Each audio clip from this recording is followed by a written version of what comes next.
అంబటి రాంబాబు సోదరుడికి సంబంధించినటువంటి green grace అపార్ట్మెంట్ని ఆపిచ్చేశారు Dhulipala Narendra, Ponnuru సంబంధించినటువంటి ఎమ్మెల్యే.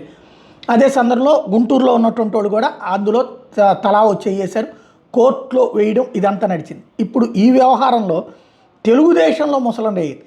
గ్రీన్ గ్రేస్ అపార్ట్మెంట్ నిర్వాహకులు అంబటి మురళి, అంబటి రాంబాబు వాళ్ళకి సహకరిస్తున్న టీడీపీ నాయకుడు కోవెలమూడి రవీంద్ర అంటూ టీఎన్టీయూసీ నాయకులు శేషగిరిరావుల నుంచి తనకు ప్రాణహాని ఉందని ఎస్పీకి ఫిర్యాదు చేశారు పిల్లి బాబురావు. బజరంగ్ జూట్ మిల్ కబ్జా చేసి కార్మికులు పొట్టగొట్టి దౌర్జన్యంగా గ్రీన్ గ్రీస్ అపార్ట్మెంట్ నిర్వహిస్తున్నారని న్యాయస్థానాన్ని ఆశ్రయించడం వల్లనే తన మీద అత్యాచారం జరిగిందని బాధితుడు పిల్లి బాబురావు ఆరోపించారు. ఈ విషయం మీద పోలీసులు ఫిర్యాదు చేసినా తన మీద దాడి చేసిన వాళ్ళని కానీ తన మీద దాడికి పురుగొల్పిన వాళ్ళ మీద కానీ కేసు నమోదు చేయలేదన్నారు. తాను జూట్ మిల్ వ్యవహారం మీద కోర్టు మెట్లు ఎక్కానని, అందుకే తన మీద దాడి చేశారని ఫిర్యాదు చేస్తే పోలీసులు పట్టించుకోలేదన్నారు. టీడీపీ నాయకులైనటువంటి కోవెలమూడి నాని, గుంటుపల్లి శేషగిరి తనను పిలిచి కోర్టులో కేసు విత్డ్రా చేసుకోవాలని బెదిరించారని చెప్పారు. తాను అంగీకరించకపోవడంతో పోలీసులు తనను పిలిచి కంప్లైంట్లో మార్పులు చేయాలని తను బెదిరించారని చెప్పుకొచ్చారు.